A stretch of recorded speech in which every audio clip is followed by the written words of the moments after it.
That's a disaster of a pick then at that point. Do you think he has more success in Carolina? Obviously, they're making this trade with the thought that they play more man coverage in Carolina. And then also that they're, with J.C. Horn injured, he can come in and hold up what has been a very high-performing defense. They have the highest pressure rate of any team in the country. I always say that with the NFL. Any team in the NFL. And on the back end, adding C.J. Henderson. I mean, this is, for Dan Arnold in the third-round pick, I want to say this is a smart move for Carolina. Obviously, we haven't seen the C.J. Henderson we thought we were getting out of Florida. But do you think this is, an improvement for Carolina or an obvious win for Carolina?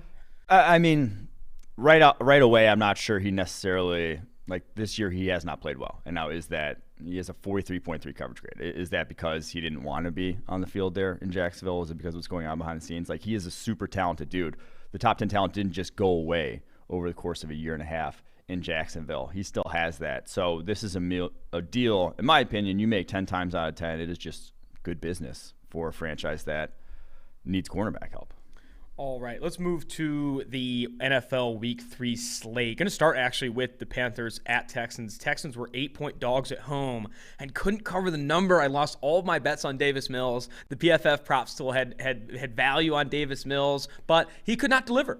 Neck and all, he could not deliver. I guess we haven't discussed on the show. That's the biggest story was his neck of the day. So can I tell the story of how I found that picture? Yeah. So I'm doing this weekly graphics meeting where we go over templates that we want to push into our rotation on social media. And one of the first templates the graphics team shows me, not sarcastically, was that picture of Davis Mills. And I'm like, guys, whatever this graphic template, is this a Photoshop picture of Davis Mills? Like, no, his neck is crazy, right? And I literally was like, I have to send this to the people. People need to see this. And I checked, and it was on USA Today Images. That's the image site we subscribe to. And I was like, you know what, got to send this out. But Davis Mills' neck was probably the biggest storyline of that one. Carolina wins handedly 24-9. Can we start with your takeaway from the Houston Texans start, David Culley's start, and the current state of this roster, the current state of this team? I mean, this was kind of more what we expected when we went into this year being like the Texans are the worst roster on paper in the NFL, where it's just neither side of the ball had anything to be encouraged about. And the thing I was kind of upset with was they really just put the training wheels on Davis Mills. Like they didn't throw him out there and let him sink or swim. That whole first half was basically, I mean, I don't care if it was, Tom Brady out there, you weren't going to score a ton of points with how limited they were and the concepts they were running and the basically run heaviness of that offense. So, yeah, it wasn't great. David Culley punting again on an obvious go for it, 4th and 3 from the 39. I think it was, again, not great. Like some of the decisions he's been making there in those situations up for review. But Carolina, man, they're just like living right now. And the thing is, like, Sam Darnold looks good. Does he look appreciably better than what like Teddy Bridgewater looked like last year? I don't think so. It really has just been this defense shutting teams down, and basically the competition level right now. Haven't faced anyone who's got to sniff the playoffs. Right now Carolina ranks first in excuse me, actually they have. Sorry. They obviously faced the Saints, but they went to town Jameis Winston. But this past week, obviously not going to sniff the playoffs. Something interesting about the Saints, too. Everyone talked about how good that offensive line was. Ryan Ramczyk so far this year is the second highest pressure rate allowed on true pass sets. He's been getting dogged by Brian Burns and company included. Carolina ranks first in EPA per play allowed. They also rank first in pressure percentage. How sustainable is this defense? And then even more so, do you see the Sam Darnold hype train slowing? Like, do you think he's going to play, do you think his grade is as high as it's going to get, or do you think he starts to fall off? I mean, like, your guess is as good as mine with Sam Darnold at this point in his career with what we've seen from him. I will say, if you're a Panthers fan, though, it is at least encouraging. You gave up a lot for the guy, and this is at least a much appreciably better quarterback than we saw at any point in New York. Is it a quarterback that can all of a sudden go out and win you a Super Bowl? That's still TBD, but he looks a lot better. I mean, I was on Radio Hits last week, right after that Thursday night game. People asking me, is Sam Darnold the quarterback of the future in Carolina? I'm just not ready to say that yet. He has an 80.1 PFF grade through 3 weeks. It's by far the best start to an NFL season he's ever had. But I think everyone could attest to that. In the offseason, Sam Darnold's going to have the best year of his career in Carolina. Why? Because he's getting away from that awful situation in New York and now working with Joe Brady. I think Brady is putting him in a position to succeed. That 80.1 PFF passing grade ranks 11th in the NFL. It's encouraging. I'm not ready to push all my chips in, both on the offense or the defense. The defense is playing well, but they've played against cupcake competition outside of kind of a, up and down Jameis Winston-led New Orleans Saints offense. So I do think that the jury is still out on Carolina. I'm not ready to punch their ticket as contenders for a Super Bowl. They're obviously playoff contenders this year, but I don't think I'm ready to punch their ticket for a Super Bowl quite yet. All right, moving to Ravens at Lions. What a game. Ravens win this game 19-17 off a NFL record-setting 66-yard bomb from Justin Tucker that bounces off the crossbar and in. I thought he missed it. And then, because you saw in the background, Detroit Lions fans were just going up in arms. And that's usually how you can tell in those long kicks where you can't really read it. And then the second bounce in, it was incredible. Absolutely incredible. Justin Tucker, big shout out to him. I also thought, Lamar Jackson looked really good in this game. Multiple deep shots. That 4th and 19, he was able to push it downfield, convert that. Everyone's going to talk about the Justin Tucker kick. But getting that conversion on 4th and 19, staying in the pocket and firing it downfield accurately, that is, again, Lamar Jackson looking fantastic. He had 6 big-time throws in this game, but also 2 of those dropped by Marquise Brown. Yeah, well, the bigger thing was the play before the 4th and 19, the 3rd and, I think it was 3rd and 16, because he ended up actually run out of bounds, taking a loss. But he was dead to rights. Julian Edelman toasted Kevin Zeitler and should have been a sack, but snuck out of that to even get out of bounds. If that's a sack there, that game is over at that point. I think the Lions now have the 2 most improbable endings of the last decade of any game, or 2 most improbable losses. They in this one, the Ravens were at their own 16, down by 2 with 26 seconds left. Their own 16, lost the game with no timeouts in that one. Then obviously you go back to 2015 and the Packers won. Where the Packers, I forgot this, they were on their own 21 with 6 seconds left in the game, and the Packers won that game against the Lions. Those have to be I'm trying to think of other more improbable ones, not coming up with a lot. A 66-yarder and a Hail Mary in that Ford Field. They're just, it's not being a Lions fan, I know they're used to it at this point, but man, it has to be fucking brutal. It's absolutely brutal. Honestly, if you had to ask if the Baltimore Ravens were going to drive down and win that game, I did not think they were. And I think, obviously, it was 2 insane plays that ultimately won them that game with the 4th and 19 conversion and then, obviously, the record-setting 66-yard kick. But how did Detroit keep this close? Baltimore was favored by 8 in this game. Baltimore could not get away from them, and Jared Goff, honestly, did not play all that horrendously for Detroit. Yeah. It really, the Ravens honestly should have won more handily. Like you said, Marquise Brown, 3 drops, a couple of those would have been for scores. Yeah. It was not. They were kind of shooting themselves in the foot to a degree because Lamar was playing. I thought he was playing pretty well the whole game, but just kind of comedy of errors there. Yeah, I'd argue that Baltimore had multiple opportunities. I think specifically those 2 Marquise Brown drops to kind of put this game away. And I think they just kept hung in there until obviously they had to put on the superhero cape and win this one 19-17. Falcons at Giants. Giants were favored by 3. This was a game I didn't want to touch, and honestly, as the game progressed, I didn't want to watch it. If you're watching Red Zone, I think that game had maybe 10 seconds of total airtime because it was a legitimate disaster. Here's my favorite stat. So you have in here, Matt Ryan's ADOT, and it's been low. I get that. They have 0 completions of 20-plus yards. They've only attempted 3. They have only attempted 3 deep shots this year. It's the lowest in the NFL, and they have 0 completions. They're the only team without a deep completion so far this season. This offense is not just hard to watch. It's anemic. They can't create anything downfield. Jalen Mayfield's the lowest graded guard in the NFL. They can't protect Matt Ryan. It's a conservative offense because they can't protect, and no one's creating separation down the football field. This is a disaster, even though they win this game 17-14 over a bad Giants team. Yeah, so Matt Ryan went into this week with the lowest average depth target of anyone in the NFL, and it got lower. After this game. and as some of it I said, I'm concerned about Matt Ryan. Is it him being washed up when we said actually I might have said this on the Collinsworth pod, not this one, but he had the slowest throw of anyone in the NFL. The Andre Weingartner on Twitter, who works for Madden, was tweeting out he has ball tracking data that has the miles per hour of the throws, and he had the slowest, fastest throw of any quarterback in the NFL, if that makes sense, how to describe that. His arm is a little bit of an issue, and you saw him turn down some open deep routes. He had a corner route against cover 2 that was there, second play of the game, second drop back, and he turns it down and goes underneath. And now a lot of that's still trust. Like, he lost his guy that he trusted to throw those routes to every single time in Julio Jones.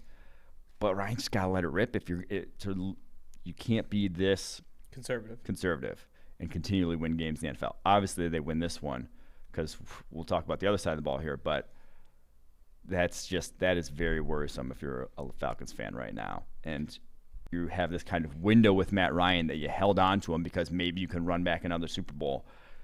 That one, I mean, they purposefully held on to it. Yeah, making exactly. the extension and committing to Matt Ryan, and they moved on from Julio Jones. I get that, but like, they were planning. All signs pointed to them having expectations of being playoff competitive this year, and even with this win, I do not see it happening. And I think we spend so much time on Matt Ryan, lowest average depth of target in the NFL. This offense under Arthur Smith has not looked good, but look at the trenches. No team in the NFL has a lower pressure rate on defense than the Atlanta Falcons. They rank outside the top 16 in pressure rate allowed. That offensive line giving up a ton, even with not a ton of deep shots. Like, that shows how quickly this pressure is getting to Matt Ryan. There is just not a lot of highlights on either side of the ball for Atlanta, and I don't think a lot of people expected this, disastrous of a look for Atlanta. Obviously, they could be 0-3. They're not, but I don't think anyone saw this coming. Did you? I did not see this coming. No. I thought the offense. You just assume when you got Matt Ryan, the offense got to be fine. And it has not been. Let's talk Giants. Yeah, the Giants are the more worrisome side here, though, because Jason Garrett's offense is as unappealing as ever. And the scary thing is that Saquon, after he's always been known for, he's not a one-cut type of runner. He is a home run hitter.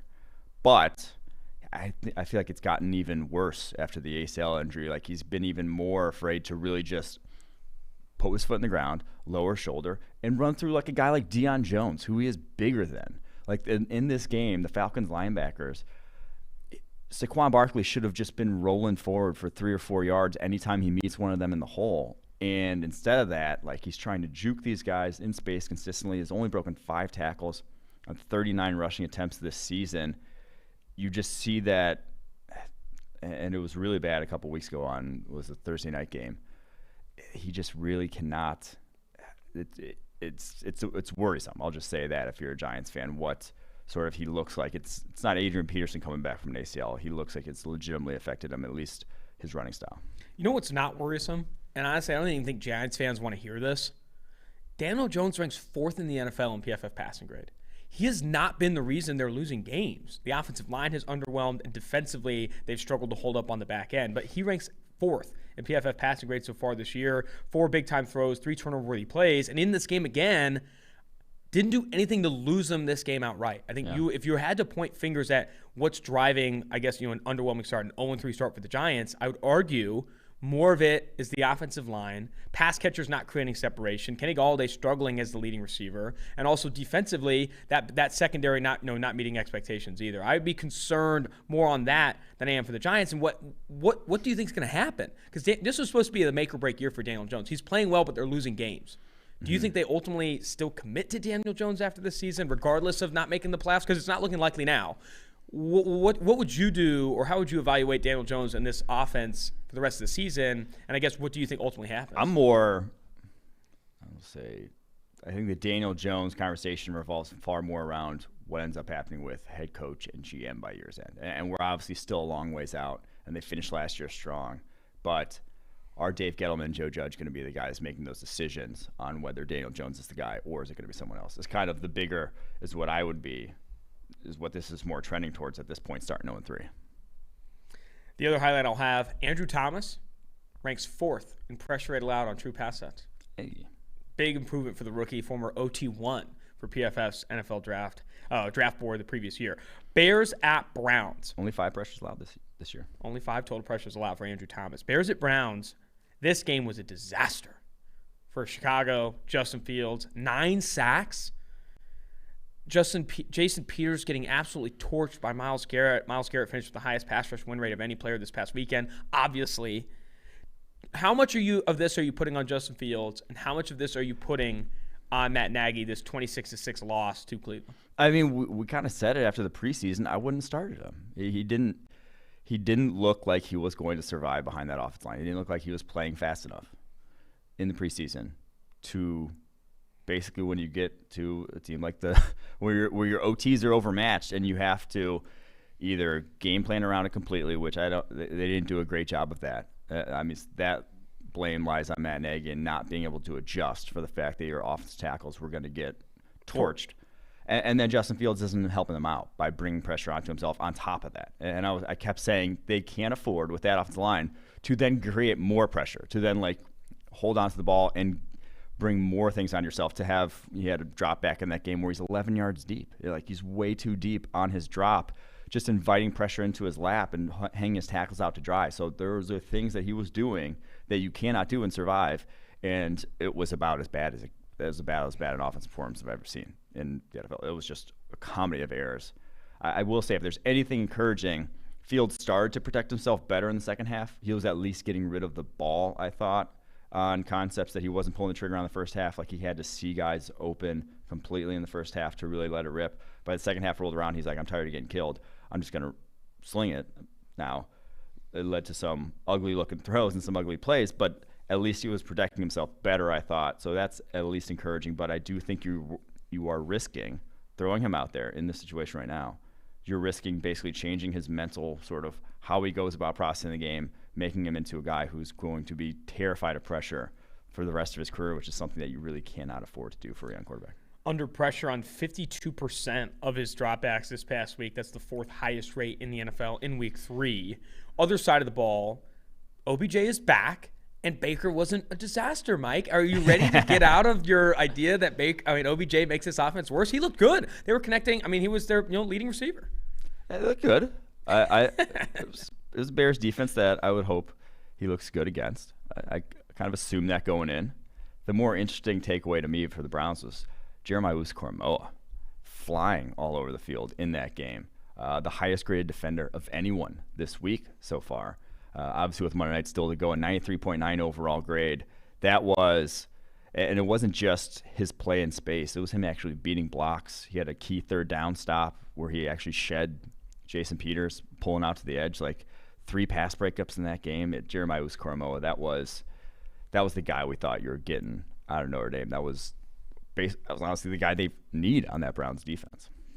Another thing I'll highlight there, Jeremiah Owusu-Koramoah, after this game, among all linebackers with 60 snaps played so far this season, he ranks first in PFF grade. Obviously, the sample size is small. We'll see how he holds up. But positive returns from Jeremiah Owusu-Koramoah to start the season. Browns were favored by 7 in that game, win 26-6. Chargers at Chiefs, one of the best games of the weekend. It was honestly sensational. Yeah. Chargers win this one 30-24 with kind of a disastrous end. It was kind of a very, not a disastrous end, an interesting choice to not wait on the ball, kick the field goal from like the 2-yard line and like really secure this win.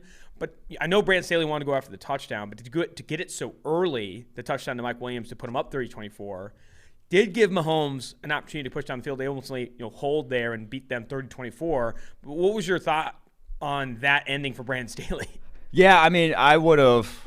The analytics would say, kneel the ball twice, get it to 3 seconds, kick the field goal. And yes, his reasoning afterwards was it was windy. They had already missed an extra point, I believe, and then obviously ended up missing that extra point. Didn't want to take that chance, and they went for it on 4th down when they had maybe like a 48-yarder field goal too. Which was sick, by the way. Well, it was PI. I like the call, a lot. Yeah. To go for the jugular, to not just hope my kicker makes it and then give Patrick Mahomes, enough time to easily come back down the football field himself. So the bigger takeaway to me, that when it's windy like that, I can see just wanting to get a touchdown. And I honestly think, having watched the Chiefs' defensive line on that play, I think they might have just let him walk it in if they had handed it off. And so Herbert called his own number. It was supposed to be a run play, or they were run blocking with a fade attached to it. Herbert threw the fade. That was touchdown. But I think Kansas City was going to just let him score to get the ball back. Because if you're a Kansas City Chiefs fan, you exactly like that. It's that whole that Eric and George always talk about decision-making wise. If the defense wants you to do that, then that's probably not the right decision. Yeah. Like if the defense wants you to score right there, then that's probably not the thing you want to do. You want to, because as your Chiefs fan, everyone and their mother would say, just give me Patrick Mahomes the ball with whatever time is left. Don't put this on I a mean, field we saw goal to that end it. literally last night with Aaron Rodgers and the Green Bay Packers Yes. getting enough time. Obviously, it wasn't the same situation, but still, you leave even 30, 20 seconds on the clock, the best quarterbacks in the NFL can drive down there. Kansas City was favored by 7. It closed at 7 in this game at home. Talk about, and I want to get to Justin Herbert, because I think Justin Herbert has been such a bright spot for the Chargers. So has Brandon Staley. So is Asante Samuel Jr., by the way, coming up with another pick. But for the Chiefs, 2 losses back-to-back. They're 1-2 on the season, 0-3 against the spread. And both of these ones have been late game collapses. We obviously had the Clyde Edwards-Helaire fumble, and then this one, Patrick Mahomes throws that pick on the drive that they could have gone up. And the second one, they were unable to come down and win that game after going down 6. I'm still all in on the Kansas City Chiefs. They are obviously the best. I still, even with the Chargers winning this game, I think they're the best team in the AFC. But at what point are we going to talk about this defense being literally the worst in the NFL? This defense is 32nd in EPA per play allowed. And when Patrick Mahomes isn't perfect, that's the thing. Patrick Mahomes is like middle of the pack in PFF grade so far, middle of the pack in efficiency. And he's obviously better than that. But he's had to play in games where he's had to put up a ton of points. He's put more risks on the table. And when he's not perfect, when he's not top 3 in the NFL, and your defense is this shit, you're going to lose games. You're going to lose games, even close games like this. Yeah, and now they've played 3 playoff teams probably in the AFC. Yeah. You've played, or 3 at least strong playoff contenders in the Ravens, Browns, and Chargers now. Like, you've played 3 very good teams. So that factors into it. Defenses look better when you play shit offenses. That's just a fact of life. But there is still concerns, and we talked about it even going to last year. There's a lot of smoke and mirrors with this defense. There's a lot of holes that can be exploited, and I think you're seeing that more and more. Like this group of cornerbacks outside of like L'Jarius Sneed is not great. The wide receivers out after Tyreek Hill are not great. They were legitimate issues on this roster. It is a top-heavy roster, and so when Frank Clark is out, or Frank Clark's not playing like the Frank Clark you thought you were getting, or guys aren't playing, when your elite guys aren't completely dominating, I think you see that there are spots to be exploited on this Chiefs team. They're not the sort of juggernaut that rolled through the AFC a couple years ago. I mean, I think the bigger thing for me is that there is no room for error for Patrick Mahomes, because the supporting cast, specifically the defense side of the ball, is just not good enough. And if you go against a Chargers team, a Ravens team, or a Browns team, all 3 of which that can put up points with reckless abandon, especially with Herbert playing as well as he is now, if Mahomes isn't perfect and that defense is the worst in the NFL, you're going to lose a lot of games. So far this year, they're ranked 32nd in EPA per play allowed. They also rank 29th in pressure rate. That's with some injuries to Frank Clark, but like they just don't have enough horses on that side of the ball to be even average. And I think that's what they need to chase. If the defense can chase even average play, and Mahomes obviously continues to be Mahomes, I think you're going to see a turnaround. But to start this season, I think their losses have been, just not being perfect. Not being perfect, and they're going against a lot of really, really talented teams. As for Herbert, massive improvement. He ranks top 10 in clean pocket passing grade. Last year, he ranked 27th. So far this year, top 10 in clean pocket passing grade, high average depth of target, top 5 in PFF passing grade. He has been one of the best quarterbacks in the NFL to start this season. He's doing it in a very aggressive pace. Your reaction, I guess, to this start for Justin Herbert and all this talk of regression in the offseason, I don't think he has not just avoided regression. He's improved. There's a lot of improvement to his game. I think it's a huge shout out to the coaching staff, but also obviously Justin Herbert leveraging the team he has. Yeah, so he was this good like weeks 1 and 2. Like everyone, 4 touchdowns in this game, no picks. Obviously the best sort of statistical performance and the best the offense has kind of hummed yet.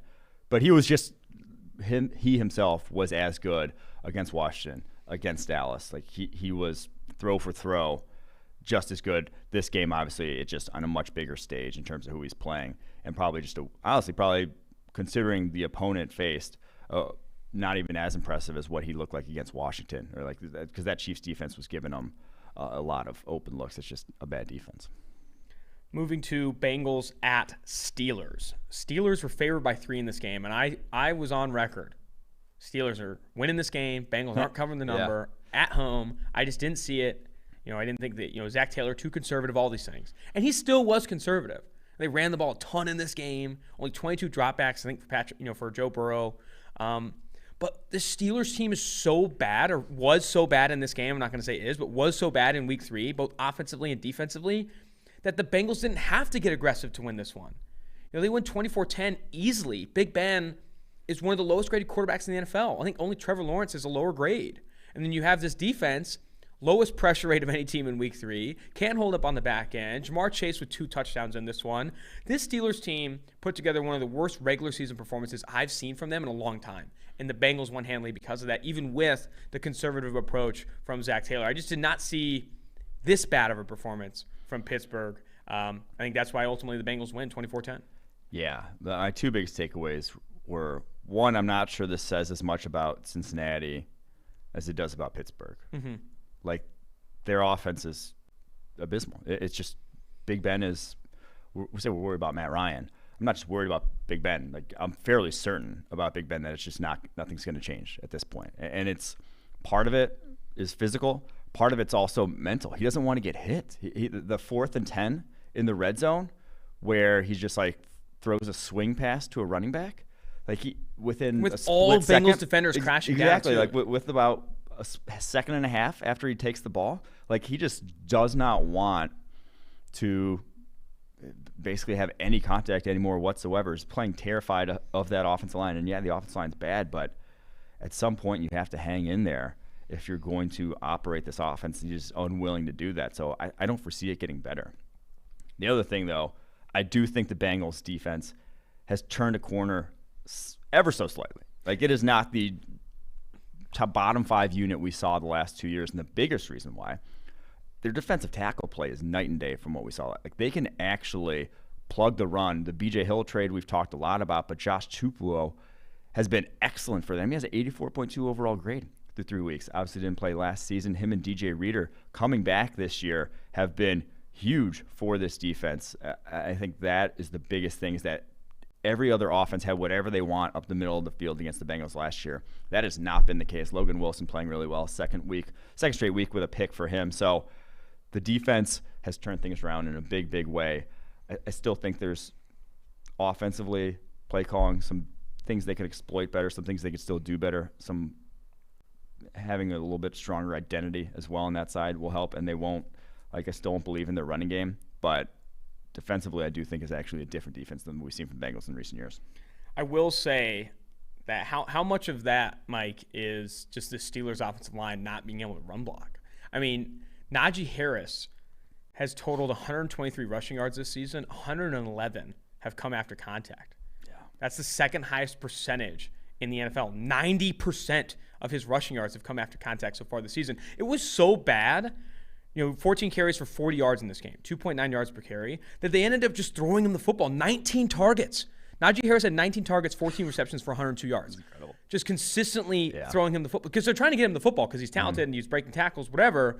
But like, this was, they just cannot run block up front. They can't create much on the ground. They run the ball at the lowest percentage in the NFL because of that. And then this offense becomes one-dimensional. And then you combine that with having to have a conservative offense because Ben Roethlisberger is struggling to push the ball downfield. Then you have the injury to Deontay Johnson. There is not a lot to love about this Pittsburgh Steelers team right now. I think that is one of the bigger concerns I've seen. And I think you hit the nail on the head with your first takeaway. This says more about the Steelers than it does the Bengals. The Bengals are still running a very conservative offense. They ran the ball on 65% of early downs. The Steelers gave them this game on the road. I'm interested to see if Steelers can right the script, right the ship here. And I don't know how they do it because it's going to need to be a big improvement from Big Ben. I don't even know if that's physically possible for Big Ben as we move forward. And Ja'Marr Chase versus Penei Sewell update. Penei Sewell, 2 pressures this past week. Ja'Marr Chase, 2 touchdowns. 4 catches, 65 yards, 2 touchdowns. We're going to keep going back to that but I will say this. Joe Burrow had 2 deep ball completions, 2 go ball completions all of 2020. Already has 3 to Ja'Marr Chase this year. All went for touchdowns. Really? Man, Ja'Marr Chase, off to a good start. Before we get to football team at Bills, Week 3 of football is in the books, and now it's time to review the tape and get ready for Week 4 with DraftKings Sportsbook, an official sports betting partner of the NFL. To kick off another action-packed week, DraftKings is giving new customers $150 instantly when they bet $1 in any football game. Listen up, because you do not want to miss this. Head to DraftKings Sportsbook app now and place a bet of $1 on any Week 1 game to receive $150 in free bets instantly. If Sportsbook is not yet available in your state, DraftKings still has huge cash prizes up for grabs all season long with their daily fantasy contest. DraftKings is giving all new customers a free shot at millions of dollars in total prizes with their first deposit. Download the DraftKings Sportsbook app now and use promo code PFF to receive $150 in free bets when you place a $1 bet on any football game. That's promo code PFF this week at DraftKings Sportsbook, an official sports betting partner of the NFL. Must be 21 years or older. New Jersey, Indiana, or Pennsylvania only. New customers only. Minimum $5 deposit and $1 wager required. One per customer. Restrictions apply. See DraftKings.com/sportsbook for details. Gambling problem? Call 1-800-GAMBLER. Or in Indiana, 1-800-9-WITH-IT. Football team at Bills. Bills favored by 7.5, and I like the football team. I thought they'd cover. I did not think the football team would get blown out like this. No, they get blown out. Buffalo 43-21. Josh Allen, after a slow start to the season, dominated against what is such an underwhelming Washington defense. No team in the NFL has allowed a score on a higher percentage of opposing drives than the Washington football team. They ranked 28th in EPA per play allowed. Bottom 5 in pressure rate. Like, this has not been a good start for this Washington defense. That was supposed to be the strength that led them to being even considered a Washington, NFC East title or NFC East title contender. Now, Taylor Heineke is not playing well. This defense isn't playing well. We're running out of strengths to highlight for the football team. Meanwhile, Buffalo Bills back on track with an impressive performance from Josh Allen. Yeah, they have to be the most disappointing unit of any side of the ball in the NFL. It just has to be. This was supposed to be either the best or the second best defense in the league. They were supposed to be the reason they won football games. They were supposed to grind out, 16-13 sort of wins. And it hasn't been close to that. Everyone has had whatever they wanted. And the crazy thing is they're still actually getting after the passer. They have the 4th highest team pass rushing grade in the NFL right now. They pressured Josh Allen on 22 of his 46 dropbacks. That's an elite rate. Like, that's what you want. Like, they did their job. It has been their linebackers. John Bostic's on pace to allow over 1,000 yards in his coverage this season. The fact that they're paying Landon Collins $17 million against the cap this year to do zilch on the back end, to not have gotten his hand on a football all season long. The secondary is kind of the issue on that team right now. I think you can turn around. Obviously, when you have that sort of defensive line, it's a good start. But, man, like I said, I don't think there's a single defense playing that I'm more disappointed in this year than Washington. With the Buffalo Bills dominating against Washington, Josh Allen, top 5 in PFF grade this past week, looked really good. 3 big-time throws, just 1 turnover for the play. I'm still of the opinion the Kansas City Chiefs are the best team in the AFC. But is there more parity to it than maybe previously thought? Bills looking good, Browns looking good, Chargers, Broncos are 3-0 and 3-0 against the spread. Raiders are 3-0 in that same division. I mean, I don't know. I think this is not as chalky of an AFC as maybe as I previously thought. Really? I thought it was pretty open. There was a lot of good teams in the AFC this year. I thought the quality near the top of the AFC was better than the NFC in terms of Browns, Bills, Chiefs. And then the Chargers, obviously, Broncos coming up too, and the Ravens. The whole AFC West, the whole AFC West looks very, very good right now. So I do think that the AFC is probably more wide open than the NFC at the moment. I mean, the AFC South has kind of just been the doormat to start the season. And if you're looking at the AFC divisions, meanwhile, all the other divisions have some bright spots this year. Yeah, Josh Allen though, people were worried about weeks 1 and 2. No, just don't worry. He's completely fine. He looked great in this game. Very good. Top 5 in PFF grade in week 3. Saints at Patriots. I was surprised by this one. Patriots were 3-point favorites. The roller coaster that is Jameis Winston, this New Orleans Saints team, swung in the right direction this week. Saints win 28-13. Mac Jones struggled quite a bit against this Saints defense, and honestly, Jameis did not make enough mistakes to lose this game. Yeah, this is kind of the games you worry about when you have a rookie starter, is that sometimes things just go south. Like, you'll just have an ugly game like this, 3 picks. Now, some of them weren't his fault. But I thought the Saints and Dennis Allen had a fantastic game plan. Their blitz packages were exceptional. On 17 blitz dropbacks, Mac Jones went only 8 of 16 for 80 yards. And if you think about to his time at Alabama, that was his MO, carved up the blitz, did that in his sleep.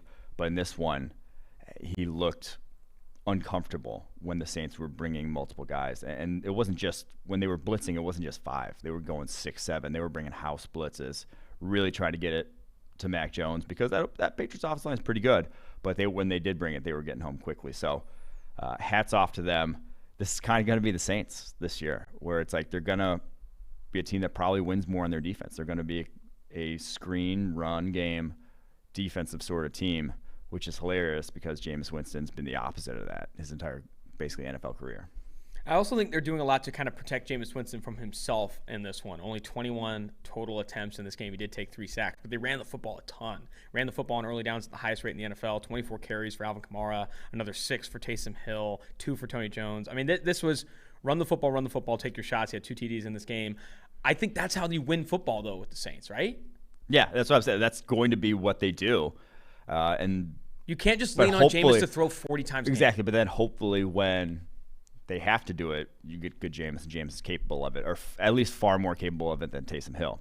So that's kind of going to be what they rely on throughout the season, and they got the good defense to do it, in my opinion. Still, I do think this is a playoff caliber roster going forward.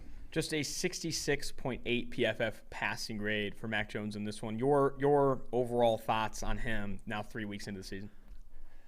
I think he's been probably the best rookie quarterback, just in terms of performance-wise. Low bar. But, yeah, exactly. Not a lot of competition there for that.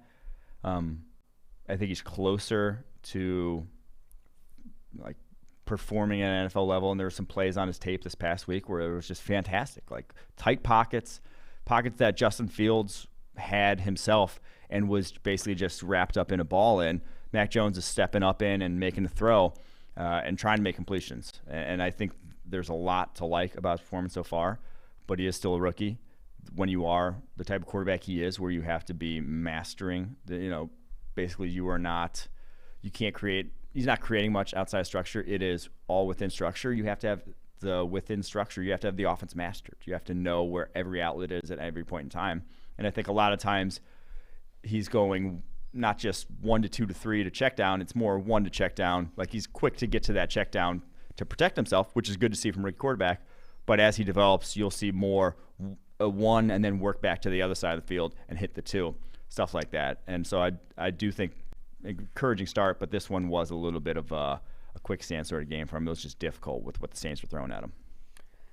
On to Colts at Titans. Before we get there, I'm going to bring up Home Field Apparel, new partner to Tailgate. Home Field Apparel is a premium collegiate clothing brand out of Indianapolis, incredibly comfortable, officially licensed apparel with vintage college designs. Home Field is in the middle of Big News Saturday Season 2, where they launch a new school collection every Saturday at 12 o'clock Eastern for 16 weeks straight. They just dropped Georgia, North Carolina, Florida, USC. They continue to drop the big schools, the big names. I thought their West Virginia gear was pretty awesome. Use promo code PFF to get 15% off your first purchase at homefieldapparel.com. That is promo code PFF.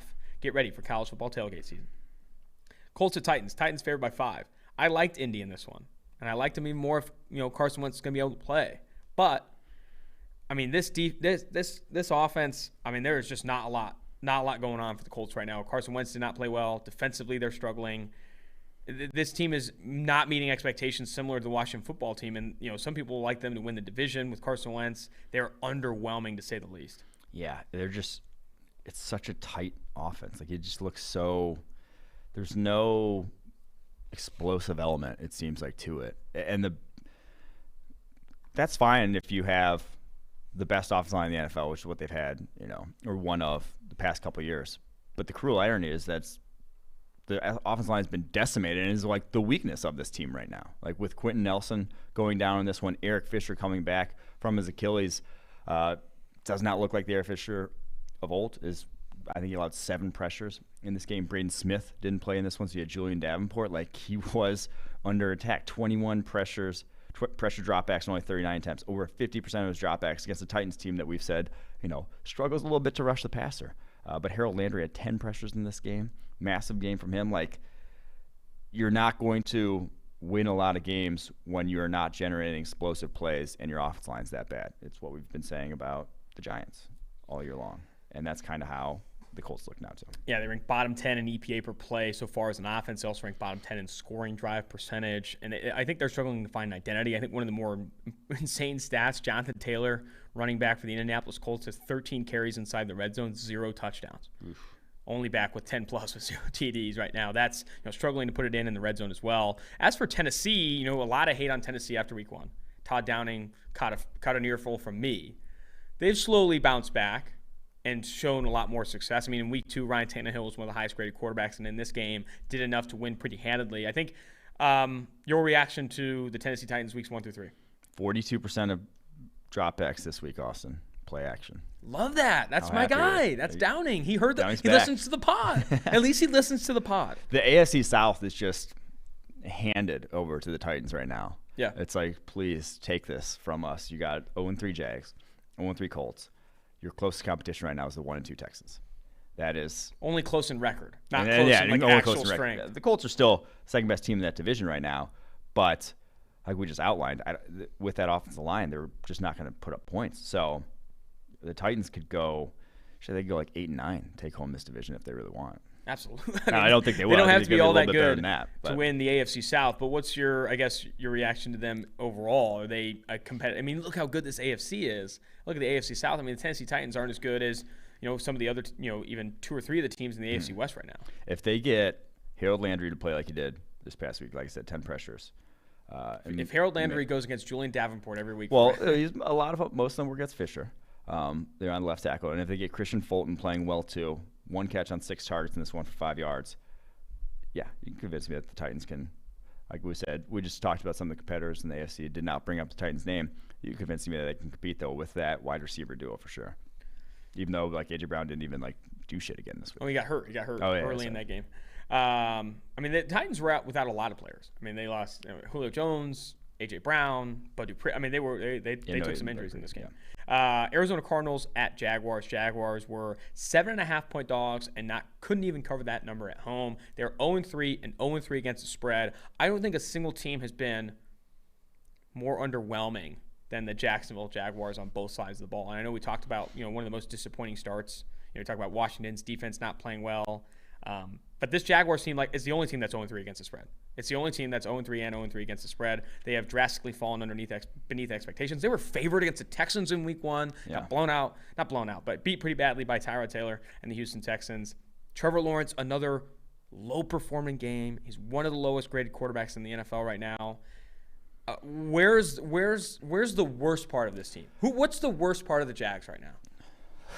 I mean, you got a lot of competition. That's the hardest question maybe in the NFL. I will say this about Trevor Lawrence, though. He has had the most high-end plays of any of the rookies and also the most low-end plays of any of the rookies. He looks like Andrew Luck's rookie year, but just on steroids. Andrew Luck's rookie year, if you think back, he was just all up and down road, set up awesome plays, but then threw a ton of turnover-worthy plays that rookie season. That's kind of what Trevor Lawrence looks like. He looks comfortable. He's not super panicky. When he makes bad decisions with the football, you're kind of just why did he do that? A guy we didn't see at Clemson. I think it's just, again, comes down to comfort, speed of the game, all those sort of things. But then that corner route touchdown was one of the best throws of the weekend. Oh, yeah, that was gorgeous. Sweet. It's just, so you see it with them, but it's still nothing seems. It's kind of just like the whole Jaguars, both sides of the ball. Nothing seems to be going right. The fumble where his running back just takes it out of his hands. What was that? I will say I'd rather have what you've seen from Trevor Lawrence so far than maybe even you said Mac Jones has been the most impressive, but you haven't seen the ball. He's performed the best. Yeah, he's performed the best, but you haven't seen the same high end plays from Mac Jones that you've seen from Trevor Lawrence. And you bring up Andrew Luck. I think the broadcast mentioned that the only quarterbacks to have 2+ picks in each of their first 3 starts, I think, was the last one to do it was Peyton Manning. I think it's. I'm not saying Trevor Lawrence is the next coming with Peyton Manning. That's what it sounded like you were saying. Yeah, but I think your analysis of Lawrence's start is probably the best in that it's high. There's a lot of high and there's a lot of low. He's not performing consistently average or below average, which I think would be more worrisome. He's pressing in some situations, throwing bad interceptions, but also has some really impressive throws on tape. And if they can figure it out, if they can figure out how to remove some of that stuff, and this offense can perform better, and the supporting cast can improve, then maybe Trevor Lawrence bounces back. But so far this season. Having gone through, so I got an article coming out today about all the rookie quarterbacks, and having gone through all his throws, I will say he needs a guy like he had when he had T. Higgins. He needs a number one. I think it was just the way Trevor Lawrence plays the game. He needs a true sort of number one type of wide receiver on the outside. I think next year's draft, you could see them prioritize someone like a Garrett Wilson if and when they do select, because they need, or I don't know, I haven't looked ahead of free agency, but they need a guy like that in that offense. They need help everywhere, offensively and defensively. Well, they got Dan Arnold. Dan Arnold. Is that the needle mover? That's the needle mover. Trevor Lawrence is about to fucking come back here. Let's focus more on the Arizona Cardinals. Kyler Murray through 3 weeks ranks 8th in PFF passing grade so far this year. He's looked mightily impressive. So is this Cardinals defense. This Cardinals defense kind of stepping up. I know you wanted to highlight Zaven Collins. Yeah. I also wanted to highlight the fact that, you know how Steve Keim, there was that whole thing about Zaven Collins is our starter. Yeah. He hasn't even been the starter. Jordan Hicks has been the starter. Maybe they've made that change after that whole thing came out. I don't know. That was hilarious to me in and of itself that we haven't really talked about yet. But Zaven does look good. Now, again, he's not even starting. He's there in their base packages. But is he in base packages? I'm actually not certain enough. Don't quote me on that. But he's only playing like something like 20-something snaps a game. And he's looked very good coming downhill in the run game. Like the physicality is there for him. So that is encouraging to see compared to kind of what their linebacker play was last year when Isaiah Simmons could barely even see the field. How Collins looked this year and how Simmons have both looked. Encouraging for Cardinals fans, even if the run defense is still a little scary at times. Byron Murphy's also played well. Had a pick in this one. It was 6. kind of gifted to him off that flea flicker. But the other thing, top 5 in EPA per play allowed for the Arizona Cardinals so far this year on defense. I think that's exceeding expectations by every part of that. Dolphins at Raiders. Raiders favored by 4. This is one of my favorite bets. They could not cover the number. The Raiders. The PI was to get them into whatever scoring range at the end. Like they should have covered realistically that number, but they shot themselves in the foot a few times. Regardless, Raiders win this one in overtime, 31-28. Derek Carr continues to look really impressive. He's the only quarterback with over 300 passing yards in each of his first 3 starts.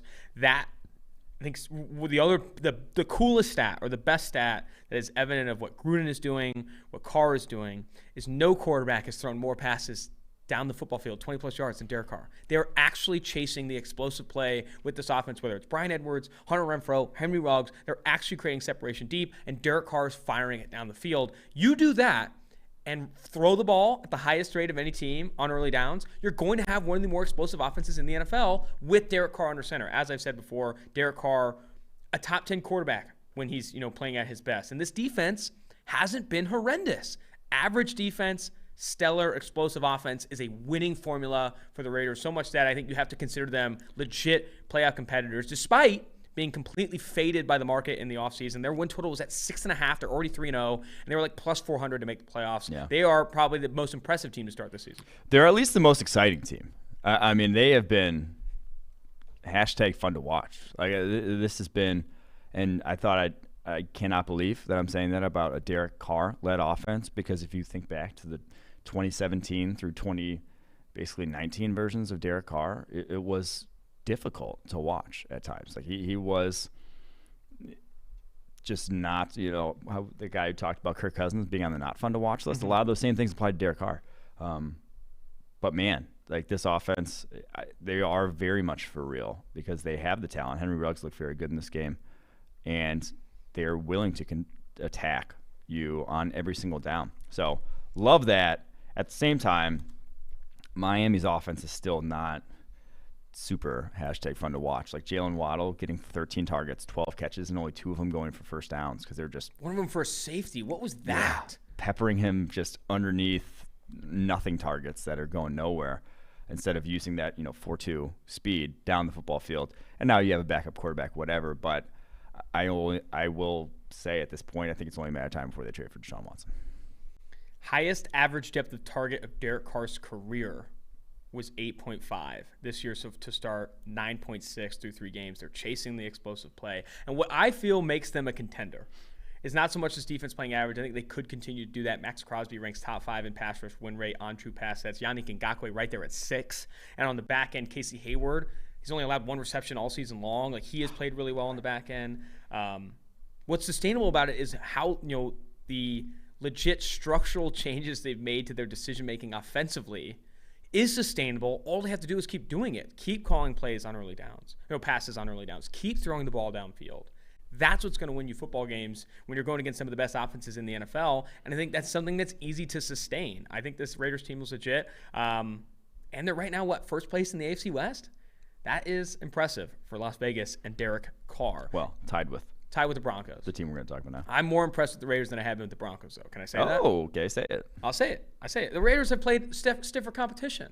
Okay. They've played legit competition. I mean, on the Steelers, we just made fun of the Steelers being horrendous, but Ravens, Steelers, and then this past week, the Dolphins. I know it was a Jacoby Brissett-led Dolphins team, but still, this has been a harder start, while the Broncos, the Jets to start, they have not played. I'm missing who they've played to start the season, but they have not played high-end competition. For the Raiders could also be 1-2. Giants, Jags, and Jets.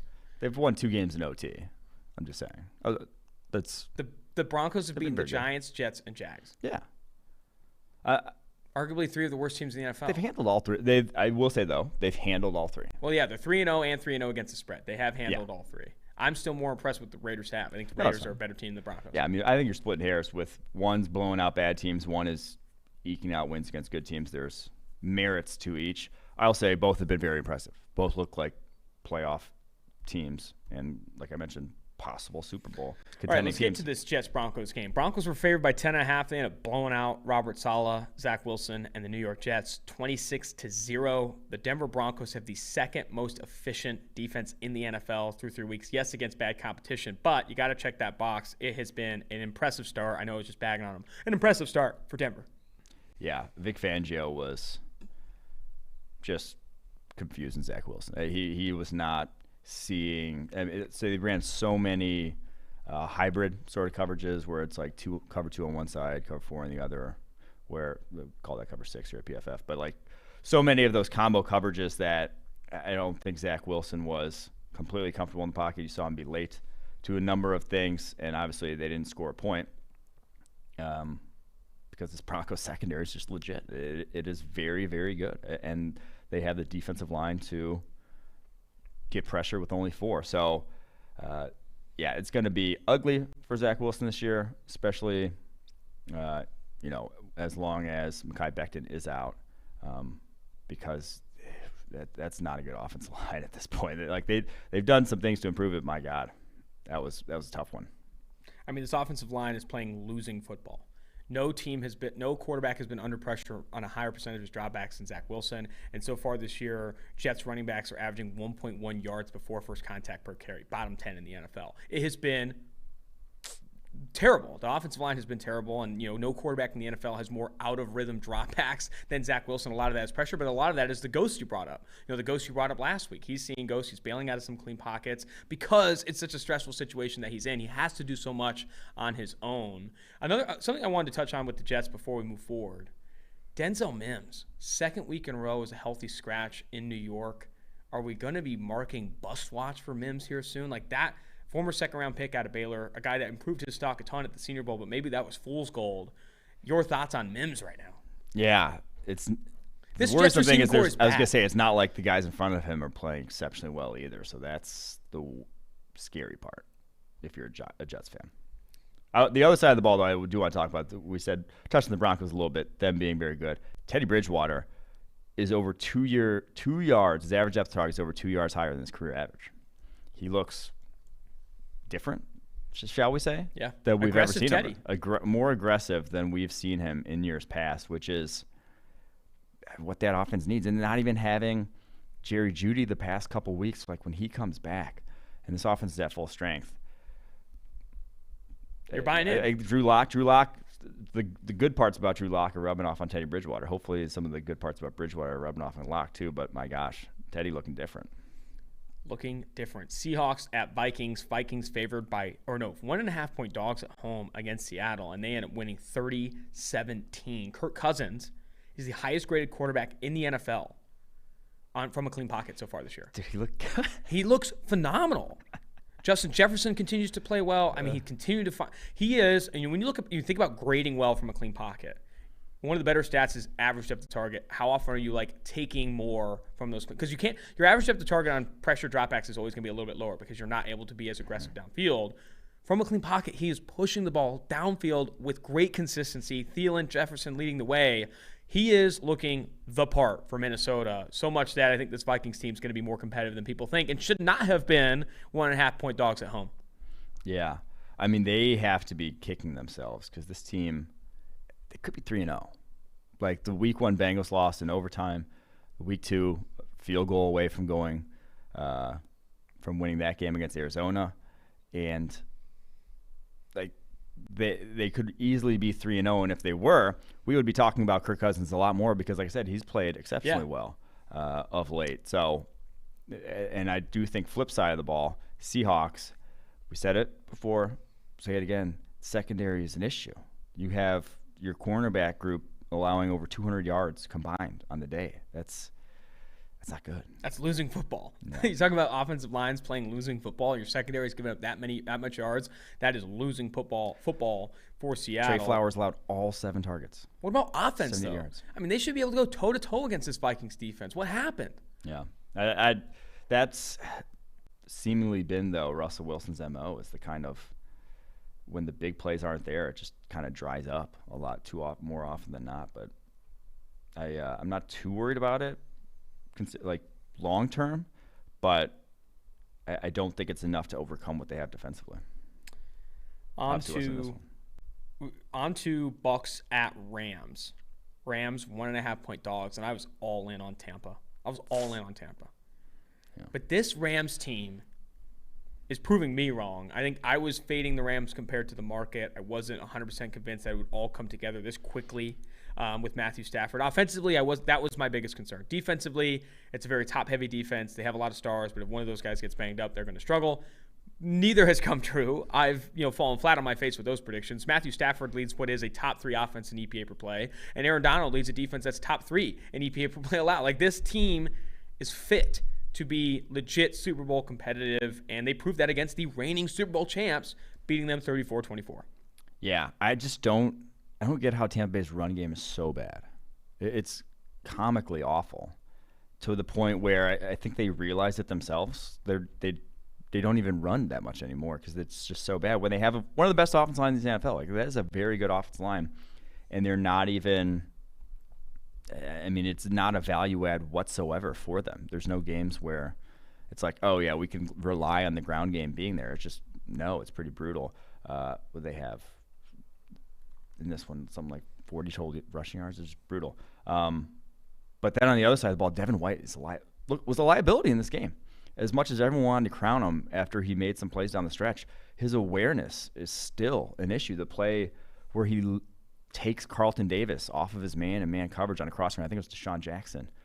Just crossing route to literally run into your own teammate. There's multiple plays in this one that I'm worried about Devin White. Like, I think he was prematurely called the next big thing when he just has not been 50.0 coverage grade so far this season. I mean, that's been par for the course for Devin White his entire career, though. I mean, it's a tough position to grade well in coverage with how often he's given that responsibility, but still has given up a ton of yards every year. Last year, no linebacker in the NFL gave up more yards in coverage than Devin White, as good as he is. That continues to be the case. As for, can you talk more about Los Angeles and your thoughts on this offense and where you're placing them in the NFC? How good is this Rams team? Yeah, I mean, I think they're capable of beating anyone any given week. And like I said about the guys they have defensively, you have guys that are so good in Aaron Donald and Jalen Ramsey that they don't get taken to, like, you can rely on every single game they show up. It's not, they will impact whatever you ask them to do. As long as they they're will healthy. win those matchups. Yeah. They will win those matchups. The only thing I worried about the preseason was you're so reliant on those two that, again, one of them goes down. As long as they're healthy, and one of them goes down, all of a sudden you are not, getting pressure on opposing quarterbacks. But as long as they are, you got the best defensive lineman in the NFL, and you got the best cornerback in the NFL. That's a nice combo. The other thing that, part of my preseason narrative or preseason predictions, I thought there was going to maybe be a bigger drop-off going from Brandon Staley to the next defensive coordinator, that has not been the case either. Jalen Ramsey, Aaron Donald proving that wrong. I mean, they have been lights out on defense, holding Tom Brady and the Bucs to just 24 points. I think was impressive in this one. Last game to review, and then we'll do a short preview of Eagles-Cowboys and look at some of the segments we have on our Monday episode here. Packers at 49ers. What an incredible game. What an incredible game. It was really, really #fun to watch. Aaron Rodgers is a monster. An absolute monster. What he did on those last 2 throws to put them in a position to kick that game-winning field goal was stellar. That ball over the top of Fred Warner to Davante Adams. I saw someone tweet out, oh, fuck it, Davante Adams is up there somewhere. No, bro, that was on a rope right over Fred Warner's head. He knew in the postgame interview, he was like, yeah, I knew how to get it right over Fred's head, and I'll get it right in the bucket. And, to have that power or command over your accuracy is stellar, and that's shown up all season long. I think some people were calling. Well, it didn't show up week 1, but it has shown up since then. Yeah. But I will say, some people were calling for Aaron Rodgers' retirement after week 1. He is not gone. He is not gone. If anything, he's back on that MVP campaign. It was the most impressive I've seen from him in a minute because the offensive line was getting demolished. He had to get the ball out very quickly if he wanted to complete anything. And the thing that I couldn't believe from the 49ers side of things is how do you let Davante Adams beat you routinely? 56% target rate. He was targeted on 56% of his routes. That is the highest I've ever seen. And I think he had over half the receiving yards. I don't know how you let that be the case. You know where that offense flows through, and you're getting pressure up front. So the one guy who can win quickly, regularly, if you are in man coverage, is Davante Adams. So don't let him beat you. The other guys, I do not trust. You could probably win those matchups, even though you're decimating your secondary, and you still let Davante Adams beat you. That was tough to see as a 49ers fan. And then Jimmy Garoppolo throwing it backwards. What was that? Oh, I don't know what that was. That had a lot of people tweeting out Trey Lance. Trey Lance was trending shortly after that throw because of that disaster. The other thing I'll mention, call that throw. The cool thing, not the cool thing, but Aaron Rodgers, quickest time to throw over any quarterback this week. Had to do it because the offensive line was battered. They were starting Yosh Nijman? Yosh at left tackle. Still only allowed pressure on 17 or 18% of dropbacks, 6 of 34, because they were getting the ball out so quickly. That's adjusting. That's adjusting to what was an obvious weakness. Meanwhile, you had Justin Fields and Chicago Bears literally battling against one of the better defensive lines. I still think there could have been some more adjustments from Nagy to protect Justin Fields. The adjustment was Aaron Rodgers, though, was the thing. Yeah. Rodgers was just getting the ball out. He knew he was going to get killed if not. And you watch some of his pocket movements where it's like Nick Bosa wins on an inside move, but then Rodgers is drifting off to his left knowing that. And you saw that when that happened to Justin Fields in the Bears game, when he saw a DN collapse, win on an inside move, Fields just late to recognize. That's the difference between the high-end guys in the NFL and rookies, and why the rookies are 1 in 10 against the spread so far this season, right? Or then the only one was because 2 rookies face off against each other. Do you feel that the San Francisco 49ers are going to get more and more interested, specifically Shanahan, in putting in Trey Lance? I doubt it. I would say I doubt it. I think you have those packages, short yardage, goal line, but I don't think the keys are turned over. And again, it comes back to did Lance look like the guy you want to turn the keys over to in the preseason? He didn't look that good. As much as you would love for him to come in and look great, that's not always going to be the case. And Jimmy G, for as dumb as that one play was, I don't think he was they're still 2-1. He's still not been poor at the quarterback position this year. Quick preview of Eagles at Cowboys. Cowboys favored by 4. I know we previewed it on the Thursday episode. I still like Cowboys. I like them favored by 4. I need a big week from Amari Cooper in fantasy football, if anyone freaking cares. I need 30 points. 30 points from Amari Cooper tonight, if possible. Where's your prediction for this one? What did I say last week? I think the Cowboys handily. I think they got the O-line to match the one Eagle strength to their D-line. So only 2 offensive linemen in the NFL right now without a pressure allowed on true pass sets. And no Quentin Nelson and Connor Williams. Connor Williams playing well for the Dallas Cowboys. No Jordan Mailata right in that one. So it'll be, which actually Andre Dillard looked good in preseason. So I'm excited to see how he looks. But I don't think it's going to be that big a deal for them. But with how well Mailata is playing, that could still be an issue. All right, last few segments here. Fun to watch, fun to read, cake your pants, rookie of the week. Before we get to that, Western and Southern Tailgate is sponsored by Western and Southern Financial Group. While you focus on your roster moves, Western and Southern helps you advance your money moves. Buying your first home, planning to start a family, wondering how to make your money grow? Western and Southern's playbook of life insurance, investment, and retirement solution helps you rest assured on game day. Team up to identify your needs and address your goals with a game plan built just for you. Get started at westernsouthern.com/PFF. Fun to read, brought to you by the CEO and founder of PFF.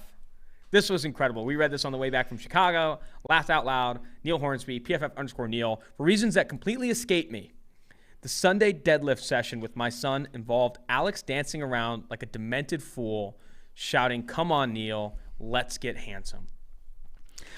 Here's my take, Neil. Here's my take. I love that. Knowing Alex, it's funny.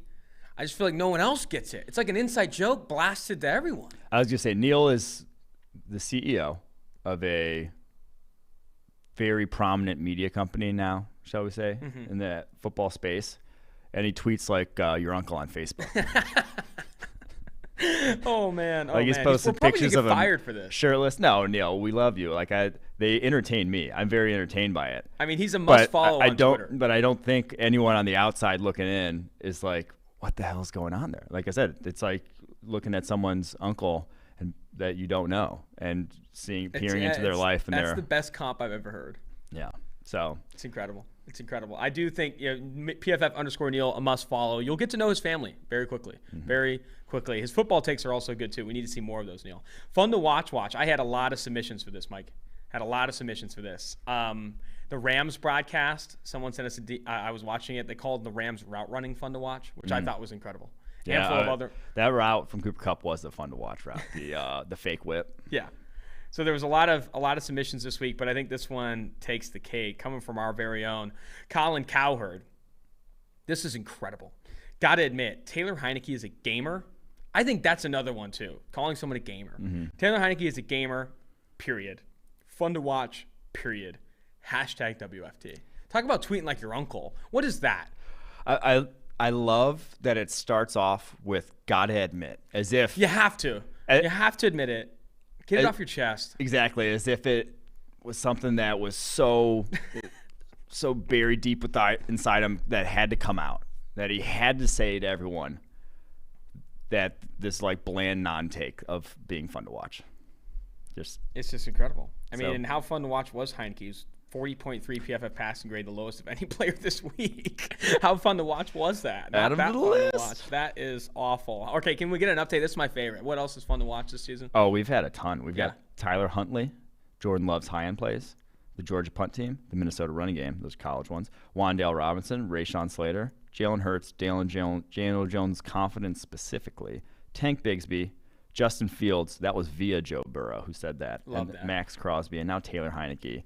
Can we add Rams route running to that? I think that's a good piece. Rams route running. It was a broadcast. And then the not fun is just Kirk Cousins, who was kind of fun to watch last week. Who's balling out? All right, the Cake Your Pants segment. This one, how was this one not Gus Johnson's call of the 109-yard kick return? That was, the play was awesome. Jamal Agnew returns that 109 yards for the Jags. It was great.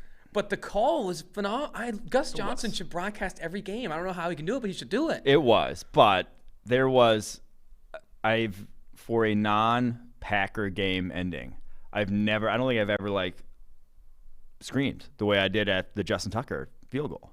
I was like, holy shit. Like, that was the most improbable, a 66 to break the field goal record by 2 yards, have it hit the crossbar, bounce up in the air, and that, second of where's it going? Like, the drama involved in that moment was an all-timer.